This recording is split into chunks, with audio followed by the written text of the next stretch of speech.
दोस्तों, अगर बात करें रियल एस्टेट क्या होता है, व्हाट इज रियल एस्टेट, तो आप देखेंगे कि रियल एस्टेट शब्द का इस्तेमाल दो प्रमुख रूप से किया जाता है। एक रियल एस्टेट बिजनेस के तौर पे और दूसरा रियल एस्टेट इन्वेस्टमेंट के तौर पे। तो अब ऐसे में सवाल ये आता है कि वास्तव में रियल एस्टेट होता क्या है, ये कैसे काम करता है, ये कितने तरह का होता है। तो आज के इस वीडियो में मैं आपसे डिटेल में यही बात करने वाला हूँ कि रियल एस्टेट क्या होता है, रियल एस्टेट कितने प्रकार का होता है और रियल एस्टेट बिजनेस के तौर पे, रियल एस्टेट इन्वेस्टमेंट के तौर पे और रियल एस्टेट ओनरशिप के तौर पे किस तरीके से काम करता है। और वीडियो के अंत में मैं आपको रियल एस्टेट जुड़ी हुई एक बहुत ही इंटरेस्टिंग जानकारी भी दूंगा जिसे आपको जरूर जानना चाहिए।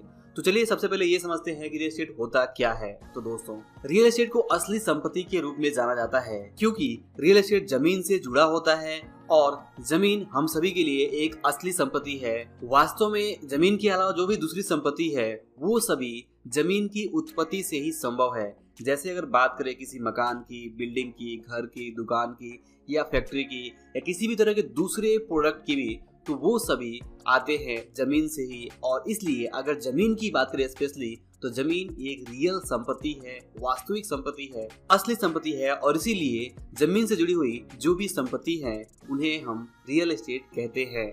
रियल एस्टेट एक अंग्रेजी का शब्द है जिसका हिंदी अर्थ होता है जमीन, जायदाद या फिर अचल संपत्ति, जैसे कि खेती की जमीन या फिर ऐसे जमीन या प्लॉट जिसपे की घर या दुकान, इंडस्ट्री बनाए जाते हैं, या फिर कोई बना बनाया घर, दुकान, building, godown, factory, farm house, बंगला, अपार्टमेंट, फ्लैट या जो भी कहे जो जमीन से जुड़ी हुई चीजें हैं, संपत्ति हैं, वो सभी रियल एस्टेट के अंतर्गत ही आती हैं। तो इस तरह से सिंपली ये कहा जा सकता है कि रियल एस्टेट के अंतर्गत कोई भी खाली पड़ी हुई जमीन, खेती की जमीन या फिर किसी जमीन पर बनाए गए सभी तरह के घर, दुकान, office, school, hotel, factory, godown, जमीन से जुड़ी हुई सभी चीजें रियल एस्टेट के अंतर्गत आ जाती हैं। तो सिंपली अभी आपके मन में किसी भी तरह का कोई भी कंफ्यूजन नहीं होना चाहिए और आपको ये समझना चाहिए कि रियल एस्टेट का सीधा सा मतलब है जमीन, जायदाद और जमीन से जुड़ी हुई जो भी संपत्ति है, जैसे कि घर, दुकान, office, school, college, hotel, company, factory, godown या जो भी जमीन से जुड़ी हुई चीजें हैं वो सब कुछ रियल एस्टेट ही है। अब अगर बात करें रियल एस्टेट मुख्य रूप से कितने तरह के होते हैं, तो आप देखेंगे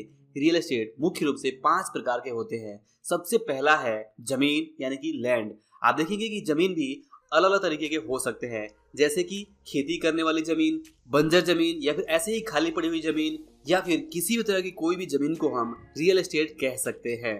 अगर जमीन की कैटेगरी की बात की जाए तो जमीन की कैटेगरी भी बहुत सारी अलग तरह की होती है। जैसा हमने कहा, खेती वाली जमीन, बंजर जमीन, अनडेवलप्ड जमीन, डेवलप्ड जमीन या फिर किसी स्पेशल काम के लिए रिजर्व जमीन, जमीन का कोई छोटा टुकड़ा, बड़ा टुकड़ा या फिर कोई बड़े बड़े फार्म हाउसेस, ये सभी तरह के जो भी जमीन है, लैंड है, प्लॉट्स है, ये सब रियल एस्टेट के अंतर्गत आ जाते हैं। और इसके बाद दूसरी जो कैटेगरी है वो है रेसिडेंशियल रियल एस्टेट। हिंदी में कहे तो रहिवासी जमीन जायदाद यानी रेसिडेंशियल प्रॉपर्टी, जिसमें कि हम अपने परिवार के साथ रहते हैं, वहां पे हम कोई बिजनेस एक्टिविटी नहीं करते हैं। मतलब ऐसी कोई भी प्रॉपर्टी, ऐसा कोई भी मकान जो कि सिर्फ इंसान के रहने के लिए ही अलाउ किया गया है, उस तरह की प्रॉपर्टी को रेसिडेंशियल प्रॉपर्टी कहते हैं, जहाँ पे बिजनेस एक्टिविटी नहीं होती है। तो इस तरह से जो भी हमारे मकान है, कॉलोनी है, घर है या बिल्डिंग है या अपार्टमेंट है, ये सब इसी कैटेगरी में आते हैं क्योंकि हम यहाँ पे रहते हैं अपने परिवार के साथ। इसके अलावा तीसरी जो कैटेगरी है वो है कॉमर्शियल रियल एस्टेट। हिंदी में कहे तो व्यवसायिक रूप में यूज किए जाने वाले रियल एस्टेट, जहाँ पे की ऑफिसेज होते हैं, जहाँ पे की दुकानें होती हैं, शॉपिंग मॉल होते हैं या इस तरह के जो भी बिजनेस पर्पज से यूज किए जाते हैं, प्लॉट्स, घर या दुकान, वो सभी कॉमर्शियल रियल एस्टेट के अंतर्गत आ जाते हैं। इसके अलावा चौथी कैटेगरी है इंडस्ट्रियल रियल एस्टेट। हिंदी में कहें तो औद्योगिक रियल एस्टेट, जिसमें कि वो जमीन, वो प्रॉपर्टीज आ जाती हैं जो कि सिर्फ इंडस्ट्रियल पर्पज से, औद्योगिक पर्पज से, गोडाउन या फैक्ट्री या फिर इंडस्ट्री के लिए ही रिजर्व रखे जाते हैं, वो सभी इंडस्ट्रियल रियल एस्टेट के अंतर्गत आ जाते हैं। अक्सर किसी भी शहर में कोई भी एक इलाका होता है जो कि इंडस्ट्रियल पर्पज से रिजर्व कर दिया जाता है और वहाँ पे इंडस्ट्रियल उद्योग को डेवलप किया जाता है और इस तरह की जो भी प्रॉपर्टीज वहाँ पे बनाई जाती हैं वो इंडस्ट्रियल प्रॉपर्टीज होती है, इंडस्ट्रियल रियल एस्टेट होता है। इसके अलावा जो 5वीं टाइप की रियल एस्टेट है वो है गवर्नमेंट ऑन्ड रियल एस्टेट। मतलब कि जो ऐसी प्रॉपर्टीज है, जो ऐसी जमीनें हैं जो गवर्नमेंट अपने अंदर में रखती है, जैसे कि रोड हो गए या इस तरह की जो भी गवर्नमेंट की अपनी खुद की प्रॉपर्टीज है, जहाँ पे गवर्नमेंट अपने ऑफिसेज बनाती है, अपने गोडाउन बनाती है, अपने जो भी गवर्नमेंट पर्पस से जो ऑफिसेज, बिल्डिंगे या जमीनें यूज की जाती है, वो सभी गवर्नमेंट ऑन रियल एस्टेट होती हैं। तो दोस्तों, ये है 5 तरह के रियल एस्टेट, जो कि सबसे पहला है लैंड यानी जमीन से जुड़ी हुई रियल एस्टेट, दूसरा है रेसिडेंशियल रियल एस्टेट, तीसरा है कॉमर्शियल रियल एस्टेट, चौथा है इंडस्ट्रियल रियल एस्टेट और पांचवा है गवर्नमेंट ऑन रियल एस्टेट। अब अगर बात करें रियल एस्टेट एक बिजनेस के तौर पे, तो आप देखेंगे कि रियल एस्टेट अपने आप में बहुत ही बड़ा बिजनेस है और यहाँ पे जो वैल्यू होती है प्रॉपर्टीज की, जमीन की, घर की, दुकान की, वो बहुत ही ज्यादा होती है। और वास्तव में आप देखेंगे तो इंसान की 3 जरूरतें होती हैं। पहला है रोटी, दूसरा है कपड़ा, तीसरा है मकान। और ये तीनों ही जरूरतें जो पूरी होती हैं वो जमीन से ही जुड़ी होती है। जैसे कि अगर आपको रोटी यानी खाना भी चाहिए तो वो जमीन से ही आती है, खेती वाली जमीन से ही आती है। इसके अलावा अगर आपको घर चाहिए तो वो रेसिडेंशियल प्रॉपर्टी से आती है, जहाँ की आप घर बना के, कॉलोनी बना के रहते हैं। इसके अलावा अगर आपको कपड़े चाहिए तो वो भी जमीन से ही आते हैं। जमीन में ही कपास लगाए जाते हैं जो कि बाद में फैक्ट्री में जाते हैं और फैक्ट्री से कपड़े बनते हैं जो कि बाद में मार्केटिंग एंड सेल्स के थ्रू हमारे पास आता है। तो इस तरह से आप देखेंगे कि रियल एस्टेट अपने आप में बहुत ही बड़ा बिजनेस है और इस बिजनेस में बहुत सारे अलग अलग तरह के लोग जुड़े हुए हैं। जैसे कि आप देखेंगे कि इसमें आम आदमी भी जुड़ा हुआ है, जो कि यहाँ पे अगर कोई भी घर बनता है, कोई भी फैक्ट्री बनती है तो वहाँ पे वो आम आदमी वहाँ पे लेबर वर्क करता है, जॉब करता है, बिजनेस करता है। अगर कोई आर्किटेक्ट है, इंजीनियर है, वो सब लोग इससे जुड़े होते हैं। इसके अलावा छोटे बड़े जो भी बिजनेसमैन होते हैं तो वो बिजनेसमैन भी इससे जुड़े होते हैं। इसके अलावा जो बैंक है, फाइनेंस कंपनी है, वो भी जुड़ी होती है और सरकार भी यहाँ पे जुड़ी हुई है, क्योंकि जब भी कोई प्रॉपर्टीज के लेन देन होते हैं तो वहाँ पे सरकार अपना टैक्स लेती है।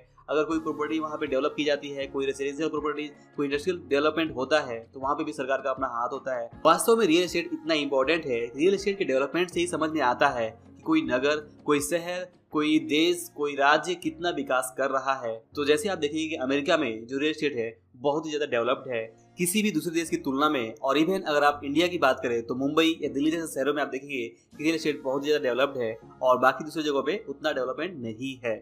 तो यहाँ पे एक बहुत बड़ा फर्क पड़ता है कि जहाँ पे रियल एस्टेट डेवलपमेंट ज्यादा होता है वहाँ पे नौकरियां ज्यादा होती हैं, वहाँ पे बिजनेसेस ज्यादा होते हैं, वहाँ पे बैंकिंग ज्यादा होती है और वहाँ पे सबसे अच्छा माहौल होता है कि जहाँ पे आप ज्यादा से ज्यादा पैसे कमा सकते हैं। रियल एस्टेट बिजनेस के बारे में आगे हम और डिटेल में बात करेंगे। फिलहाल अगर बात करें रियल एस्टेट इन्वेस्टमेंट के तौर पे, तो आप देखेंगे कि रियल एस्टेट अपने आप में एक बहुत ही इंपॉर्टेंट इन्वेस्टमेंट है, क्योंकि जैसा हमने शुरुआत में देखा रियल एस्टेट का मतलब होता है जमीन, जायदाद या फिर असली संपत्ति। और वास्तव में अगर आप कोई जमीन का टुकड़ा अपने पास ओन करते हैं, अगर आप किसी जमीन के मालिक हैं, किसी प्लॉट के मालिक हैं, किसी घर के मालिक है, तो आप वास्तव में आपके पास एक रियल संपत्ति है जो कि आप यूज कर सकते हैं खुद के रहने के पर्पज के लिए, या फिर किसी दूसरे को आप रेंट आउट कर सकते हैं और वहां से आप किराए के रूप में इनकम कमा सकते हैं। तो रियल एस्टेट से आप किराए के रूप में भी इनकम कमा सकते हैं और जैसे जैसे रियल एस्टेट प्रॉपर्टीज का, चाहे जमीन हो, चाहे घर हो, चाहे दुकान हो, उसका फ्यूचर में जो भाव बढ़ता है उससे आप कैपिटल गेन भी प्राप्त करके इनकम कमा सकते हैं। तो इसलिए रियल एस्टेट अपने आप एक बहुत ही इंपॉर्टेंट इन्वेस्टमेंट विकल्प है।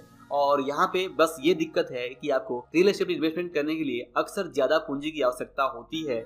लेकिन रियल एस्टेट की सबसे खास बात यह है कि सिर्फ रियल एस्टेट एक ऐसा इन्वेस्टमेंट है जहाँ पे कि बैंक आपको लोन देती है कि आप रियल एस्टेट खरीद के वहाँ पे इन्वेस्टमेंट कर सकते हैं। तो ये इसे बहुत ही स्पेशल इन्वेस्टमेंट बनाता है, क्योंकि यहाँ पे बहुत ही अच्छा लिवरेज आपको मिलता है। इसके अलावा दोस्तों अगर बात करें, जैसे हमने आपको शुरुआत में कहा कि वीडियो के अंत में मैं आपको एक इंटरेस्टिंग बात बताऊंगा रियल एस्टेट के बारे में। तो दोस्तों रियल एस्टेट यानी कि जमीन, जायदाद या घर या दुकान, ये जो भी चीजें हैं, इसका जो असली मालिक होता है वो अंत में सरकार ही होता है। जी हाँ, रियल एस्टेट चाहे भले ही आपके नाम से कोई घर हो, दुकान हो, जमीन हो, लेकिन अगर उस घर, दुकान या जमीन का अगर आप प्रॉपर तरीके से टैक्स नहीं भरते हैं तो आप देखेंगे कि कुछ सालों बाद से, अगर आपने टैक्स बहुत सालों तक नहीं भरा, तो गवर्नमेंट आपसे उस जमीन या उस घर या दुकान की टैक्स की वसूली के लिए आपकी वो जमीन अपने कब्जे में ले सकती है। तो यहाँ पे अगर गवर्नमेंट अपने कब्जे में ले सकती है तो इसका मतलब क्या हुआ? इसका मतलब यही हुआ कि आपको प्रॉपर तरीके से कोई भी जमीन, कोई भी घर, कोई भी दुकान का टैक्स भरते रहना होगा। अदरवाइज गवर्नमेंट आपके ऊपर क्लेम कर सकती है और आपका जमीन अपने कब्जे में ले सकती। तो दोस्तों इसीलिए कहा जाता है कि रियल एस्टेट जो शब्द है, इसमें जो रियल है उसका मतलब है रॉयल यानी कि शाही यानी कि राजा, और दूसरा जो एस्टेट है उसका मतलब है संपत्ति यानी कि विशेषाधिकार। मतलब यहाँ पे रियल एस्टेट जो है उसका मतलब है शाही संपत्ति यानी कि राजा की संपत्ति। और वास्तव में जो भी रियल एस्टेट है वो पुराने जमाने से राजाओं के अंतर्गत ही आता था।